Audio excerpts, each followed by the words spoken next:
जदि डिनर रे पूरा कम मसलें और कम समय किसी चटपटा खायापी मन हो तेबे निश्चित भाव थे ट्राए करूँ काबुली चणार स्वादिष्ट रेसिपी चना फ्राए। आशा करुँचे ए रेसिपी आपण निश्चित भाव में पसंद आसो।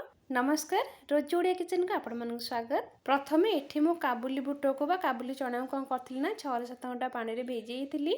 देखो ये बढ़िया से बतरिकी अच्छी। एबे कौन करिया 6-7 थर भलसे धोई नेबा। धोईकी एठी मु गोटे प्रेशर कुकर नौची। एबे प्रेशर कुकर रे धोईकी रखिथिबा काबुली बुट को ऐड करिबा।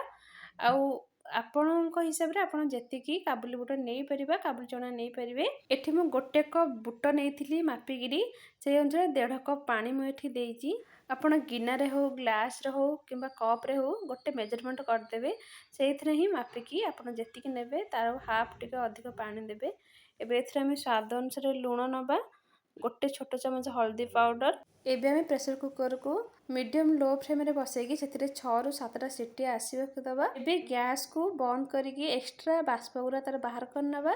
एबे देखो तापर हम खोलिले प्रेशर कुकर रो मुंह देखो माने काबुली चनाटा बा बुटटा बढ़िया से सिझी जाइए ऊपर को गोटा देखा देखो हाथ माइला माने पूरा सॉफ्ट लगुच। एबे कौन करबा ना ताकू छाणी नबा गोटे छणा रे। हमर पानी किछि भी दरकार नहीं जेहेतु आमे एठी काबुली बुट फ्राए करिबा पानी रो किछि भी आवश्यकता पड़िबनी। एबे कौन करबा ना एबे एठी मसला प्रस्तुत करबा। एठी मु 3-4 चम्मच पानी नेइची, हाफ चम्मच कॉर्नफ्लोर ताको कौन करबा ना भलसे हमें गोळेई नबा। एबे कॉर्नफ्लोर को गोळेई साइला परे एबे देखंतु एठी मु नेइची 2 चम्मच टमाटो केचप, 1 चम्मच शेजवान चटनी।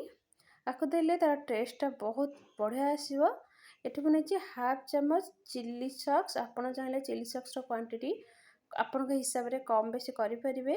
एबे आको हम भलसे मिक्स करनबा। एठी मु नेइची हाफ चम्मच काश्मीरी लंका पाउडर, हाफ चम्मच हल्दी पाउडर माने कलर भल आसे पई। एबे कौन करबा ना आको भलसे मिक्स करनबा। आको मिक्स करिके आको रखिदबा साइड रे। प्रथमे एठी हमें गोटे पैन बसैबा। पैन को भलसे गरम हो दबा। पैन भलसे गरम होला परे एबे एथि नबा हमें 3-4 चम्मच सोरिष तेल। आपण चाहे रिफाइन तेल मध्ये करि परिबे। एठी मु 4टी बड़ साइज पियाज को टिके मोटा मोटा साइज रो स्लाइस करके नेची देखंतु एई टाइप रो। एबे कौन करबा तेल गरम होला परे पियाज को पकेबा। पियाज को कौन करबा ना हाफ फ्राई करनबा माने पियाज हमर अधा कंचा रहइबो। पियाजटा टिके कंचालिया रहिले खाबे में बहुत टेस्टी लागिबो। एई समय रे गैस को मीडियम लो फ्लेम में रखि नबा। मीडियम लो फ्लेम में रखिकी आको फ्राई करिबा। आ देखो तो पियाजटा हमर अधा भाजी हे गलानी। एबे कौन करबा ना एथरे नबा अदा रसुण कंचा लंका। एठी मु 6-7 कोला रसुण को ग्रेट करि नेची। 2-3 इंच अदा आ एठी 2-3टी कंचा लंका को मध्य काटिकी नेची। लंकार क्वांटिटी आपण को हिसाब रे आपण कम बेसी करि परिबे। एबे कौन करबा आको पकाइकी गैस रो फ्लेम को हाई करिकी आको करबा ना 2-3 सेकंड पर्यंत आको भाजी नबा। 2-3 सेकंड परे आमे जो सॉस को गोळे की रखिथिले ताको हमें ऐड करबा। एई समय रे गैस रो फ्लेम को लो करनबा काहे कि ना जो हमें कॉर्नफ्लोर टा ऐड करछि से कहबा ना संगे संगे माने बहलिया हे जिबा हार्डनेस तादरे पळे आसीबो। एठी केवल मसला को देखिकी लूण ऐड करिवे काहे कि ना हमें बुट रे लूण पकेछि आ अधिक लूण पकेले माने लुणिया लागिबो। एबे एठी मु नौची हाफ चम्मच चिकन मसला पाउडर जो कि तार टेस्ट बहुत बढ़िया आनिबो। एबे आको हम भल से मिसई देबा। एबे एथिरा हमें सिझाई के रखिथिबा बुट को ऐड करबा। बुट को ऐड करके आको भल से गोळेई नबा। गैस को पूरा लो फ्लेम में ही रखिथिबे। देखंतु आको कोन करबा ना गोटे मिनिट आको हमें गोळेइबा जेमति कि मसला बुट हमर बढ़िया से मिक्स हे जिवो। गोटे मिनिट परे देखंतु रेडी हे गेला हमर काबुली बुट फ्राए। एबे कौन करबा ना गैस को ऑफ करनबा। ऑफ करके एथे नबा किछि धनिया पत्र।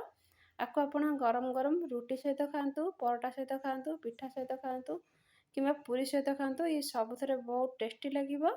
आको आपण भात सहित साइड डिश भाबरे मध्ये खाई परिबे। याको आपण थरे निश्चित भाबरे थरे ट्राई करंतु।